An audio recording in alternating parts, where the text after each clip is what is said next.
Hello, it's Richard Pearse from FinextraTV. Today I'm delighted to be joined by Charles McManus.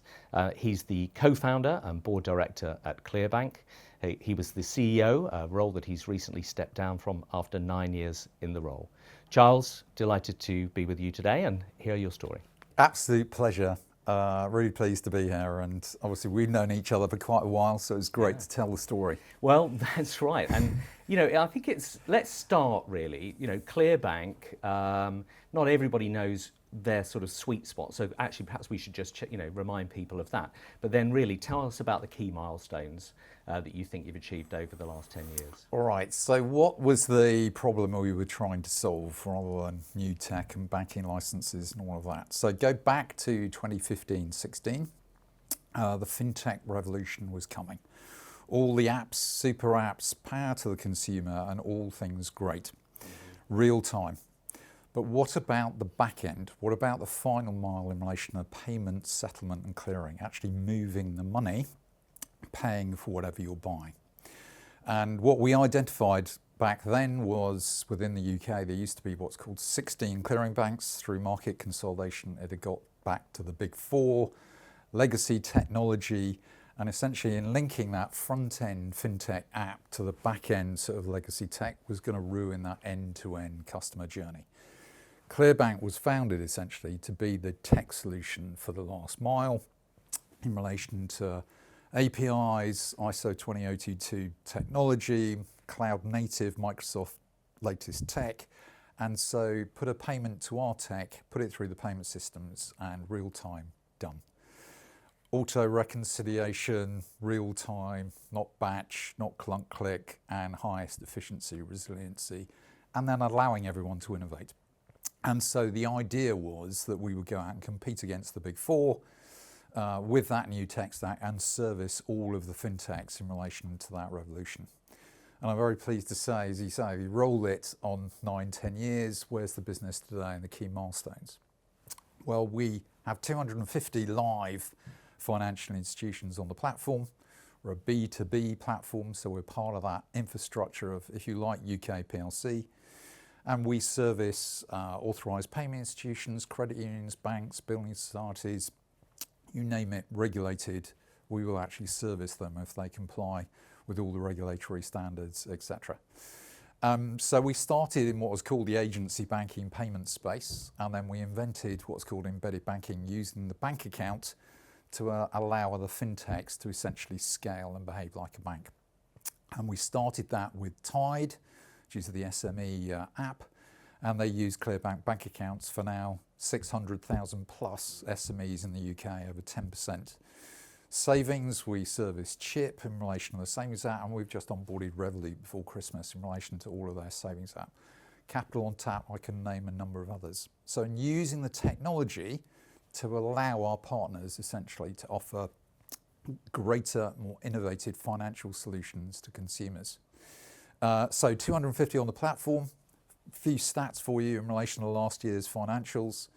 Our fee income increased 63% year on year. We had a 55% increase in volumes and number of payments. Our customer deposits increased 77% during the year to what it today, we're almost up at 14 billion in terms of cash at the Bank of England. Our OPEX up 12%, so essentially profitability increasing. Another stat for you, which was very interesting, and only 5% globally of new banks ever make it to profitability. Is that true? I was amazed at how low that stat is, but anyway, so 5% globally of all new banks make it to profitability, and we were profitable 2 years ago. And the last one that I'm particularly proud of is, close to your heart, a reduction of 39% on our carbon intensity per payment, something that we actually measure very much in relation to sustainability and what we do. So company growing very fast, we're up to 800 employees now, and a major milestone for the business was actually getting our second banking license, which was in the Netherlands last year. So we have a full banking license now in the Netherlands, and we're passported to 11 European countries. And we're now offering euros as well as sterling to all of our customers and scaling very fast in relation to that. So we're having a really exciting journey, which, as we want to do, to get to the best global payments infrastructure bank on a global basis, and on our way to trying to achieve that. And it's just extraordinary, isn't it? When you think 10 years ago, there was a napkin with a bit of a diagram and, a couple of people talking about this, and everybody going, this is never going to happen. Clearing banks, we don't have new clearing banks. We might have a new consumer bank, and the list of achievements there is extraordinary, isn't it? I mean, you must be very proud of it, on a human level. We have to be, but it's the team, right? Anyone knows that in relation, the 7 of us, to get to 800, you can't do it all yourself. And so culture, all of those things, in agility, innovation, but focus, which I know we'll go on and talk about, the lessons and challenges that we let's get on to that. Yeah, those sort of, those, you've listed, I suppose, sort of quite a few outcomes, but, what are some of those key milestones and challenges that you had to overcome that if, you look back on and think, they're the key ones? I think there's 3, if you like, lessons learned that I would highlight, and there's one extra, which I call the P word, which in teasing your audience in relation to, we come to that in a moment. Let me go through quickly the sort of 3, but there are so many lessons learned in fintech, agile, fast learn, change. We're constantly into iteration in relation to being better. So let's pick up those 3. First off, in relation to regulators, but more about stakeholders. And actually, it was a milestone moment as well as a learning. So in doing something new that hadn't been done before, we had 26 different stakeholders, from the Bank of England to the Sterling Monetary Framework to all the payment schemes. And the first new bank in 250 years, the rule books didn't work, in that you had to have a banking license to become a member of the payment schemes. Well, we didn't have one, we were applying for one at the same time. A moment that we got all of the 26 in a room in Canary Wharf. A number of them had never actually met each other before. We went through the project plan, and it was the CEO of CHAPS, the High Value Payment Scheme, that said, Charles, we get what you're doing. In order to coordinate this, we need to set up a monthly steering committee to actually help you do it. That was the moment that essentially in getting some coordination to navigate our way through all the rule books and the maze, in that we weren't actually asking for that, but that was a really pivotal moment in relation to... They put some skin in the game, really. To then allow us to actually execute. We weren't after any regulatory favours, we just wanted engagement and execution. So again, the lessons learned in relation, like any project, you've got to get buy-in from everyone in relation to that engagement, otherwise it's never going to happen. Secondly, investors. As we know, tech projects are late and over budget, and especially if it's new tech. We flew the CTO, actually from Redmond of Microsoft, to educate the FCA on cloud. Yeah. Starling we're going through at the same time. Yeah. Sean, exactly. The investors wanting to be disruptive and recognising that actually we might not have got there. Could we connect the tech to the payment schemes? Could we get a banking licence? Could we actually scale the business? So having the right investor backing, the 2 billionaires that we actually had, who were in their DNA was disruption. I thought it was a brilliant disruptive play, very innovative play, and they were prepared to back it to see if we could actually do it. And through the bad times, not just the outcomes we'll talk about, you need that backing. And of course, at the start, things didn't go according to plan. We had to rewrite our business plan a few times. You needed someone to actually believe and go with you on that journey. So critical, you've actually got the right investors in relation to the journey that you're actually going on. The third one is strategic focus. Like any new business, and the more intelligent people you bring into the business, everyone's got another idea of how you make a fortune. And should you pivot? Should you do this? Should you have big clients, small clients? Where's the land of milk and honey? What's the fastest route to actually get there? Being really focused on what you're doing. So for example, I would sit on panels with Anne from Starling and others where they were doing payments, business banking, retail banking. No, we do payments, settlement and clearing. Yeah. And so many people on conferences would come up to me afterwards and say, Charles, we really get what your strategy is and vision. We like its focus, we understand it, good luck, we hope you're successful. So being, like anything, being really clear and focused of what you're doing, you have a greater chance of actually achieving it. Yeah. And then the last one, which at the time we were out of vogue with, but if being the chartered accountant, CFO that I am, is P for profit. We started with an aim to make a profit. A dirty word, right, not a purpose. But as financial discipline, we've never taken on board any business that wasn't profitable. So we didn't go for top line growth and sales acquisition at any price. We always had a discipline that we would get to profit. And of course, the fintech changed, valuations changed, PE environment changed, that actually profit was equally important, if not more so, for sustainability of a fintech.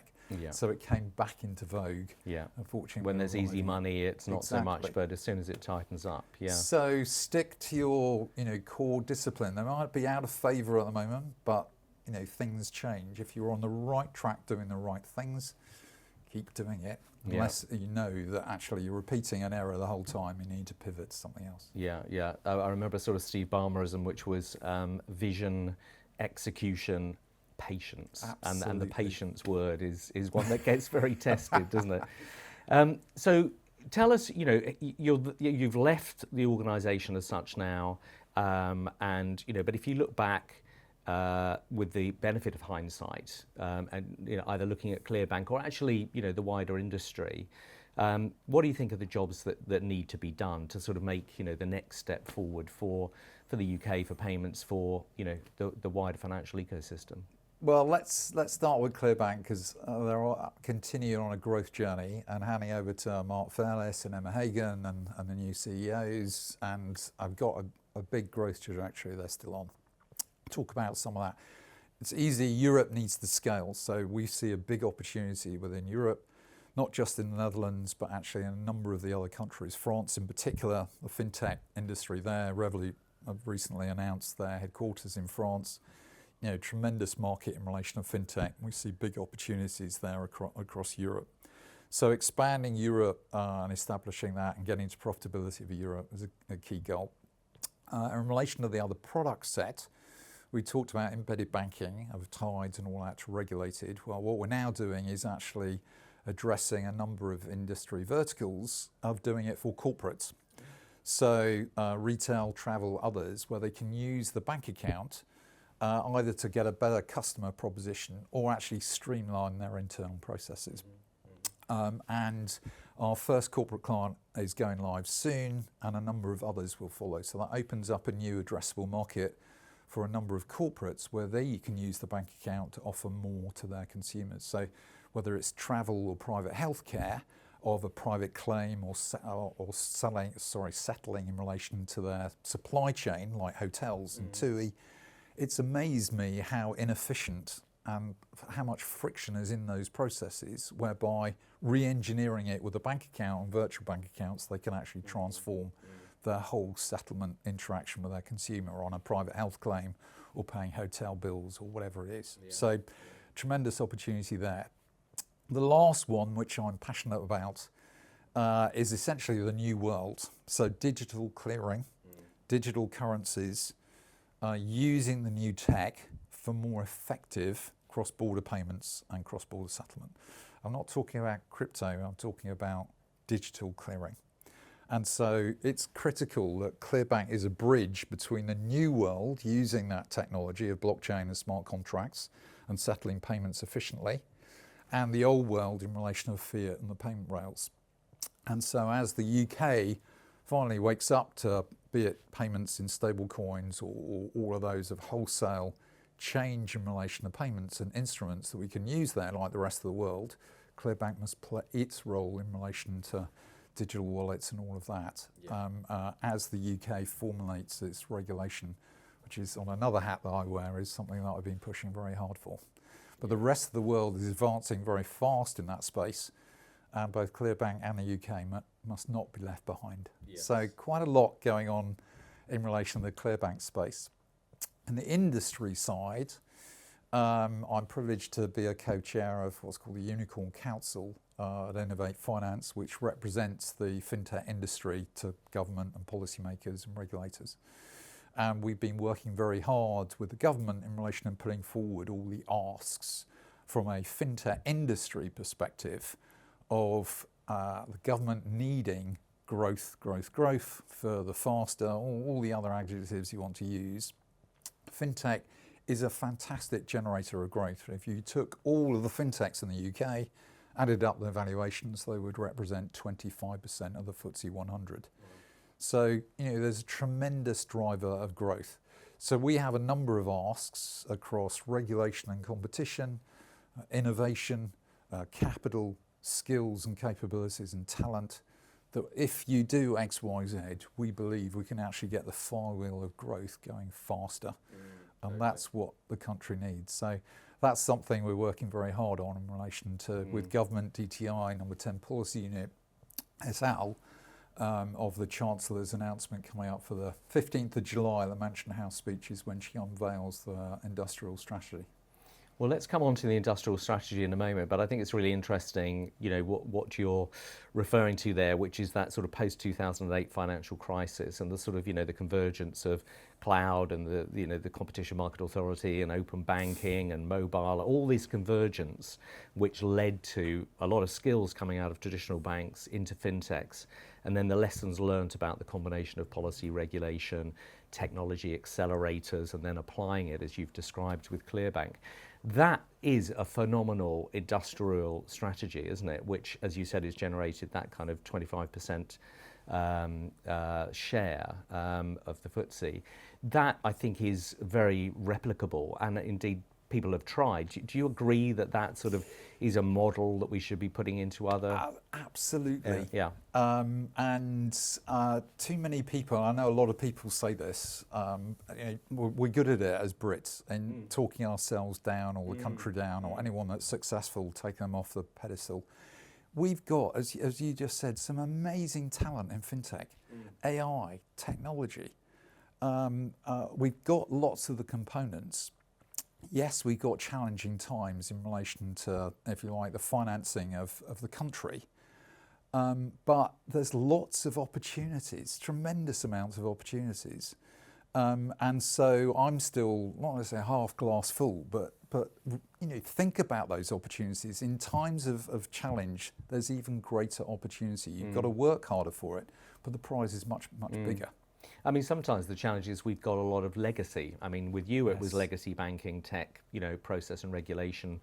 Clearbank came in with a new model. We've got legacy in our planning systems, legacy and, in all sorts of things. I mean, as somebody that sort of cleared the decks and put a new platform in, it's not something we discussed beforehand, but, where do you position the new novel approach versus the past? And sometimes it's got to be hybrid, and maybe Clearbank was a hybrid, connecting the past tech systems and payment systems with the new cloud. And do you see that as a model that you have to do to transform the UK and others? Absolutely. And if for those that are really interested in payments will know how tough it is to change UK PLC payments infrastructure. So we've had what was called the new payment architecture. We've now got the new payment vision. Chaps went to the Bank of England, Pay UK. We're still so slow in relation to actually agreeing the changes, who's making who's going to fund it in relation to upgrading BACS or indeed RGTS in relation to chaps. I've been arguing, but as it takes so long, and so maybe we need another leapfrog moment. Yeah. In relation to embracing the talent, to get ahead. Yeah. Right, we were ahead in relation to sandboxes and innovation with the FCA. Well, let's invest again and be brave enough, bold enough to invest to go again. Yeah. It's easy to say, very, very hard to do, but we need some of those visionaries that can actually execute so that we can move UK PLC forward. And you only have to look at Singapore and Dubai and the US in relation to some of the products they've got in stablecoin and payments and using the new tech, where they're going a lot faster than we are. London mustn't be left out. The UK mustn't be left out and using that and playing its role in relation to that new product set. Well, that takes us into the future and to close with. So you move on from ClearBank, you've spoken about the unicorn, but also involved in the advisory group for the industrial strategy. Tell us a bit more about that and what the rest of the future holds for you, Charles. Well, I've been really privileged in growing ClearBank of our customers, or some of the fastest growing fintechs in the UK. And our growth is their growth. So I've had a bird's eye view, essentially, of some fantastic companies actually growing and scaling and doing it. And if you like, therefore privileged to be an advocate on their behalf and ClearBank's behalf of the fintech industry. And so it's evolved that way. And keen that we carry that on through the industrial strategy. And like all of us who run businesses, execution. And that's something that I'm very keen the government is, that when the policy is actually announced by the Chancellor, execution, right? We get to Christmas and we look back, all policy statements and actions, and what have we actually achieved? So I think it's critically important, something I'm trying to instill with the Treasury and the Chancellor and all the stakeholders, of accountability for actually moving the needle and getting some of these things done. Yeah. Very boring, but actually that's what's going to make the difference, because we haven't got time, right? We know the economy needs to move fast to pay for, the government can then pay for all the public services we all want. We need the change and focus on that. But to come back to your questions, digital assets and that whole new world, I'm mentoring and involved with a number of entrepreneurs that are in that space in relation to trying to give them some of the benefits in relation to the experience that we've had in sharing that. Also involved in helping other companies that I have done in relation to sort of scaling their businesses and a number of other things. But it's having handed over, if you like, the day-to-day responsibilities to Mark and crew, and rightly all the governance and regulation and all of that, allowing me a bit more time to actually spend on behalf of the industry, but also the enjoyable parts of large clients and strategy and those sorts of things. So, fantastic. Well, look, I think it's amazing, and I hope everyone can appreciate, when probably you sort of did the 2-year, 10-year thing, thought we're going to achieve this in 2 years, probably underestimated what you were going to achieve in 10 years, even though you had bold visions. You've shown us today what can be done and what you're obviously going to go on and do in enabling others. So, Charles, thank you so much for joining us and sharing that story with us today. An absolute pleasure. Thank you for inviting me.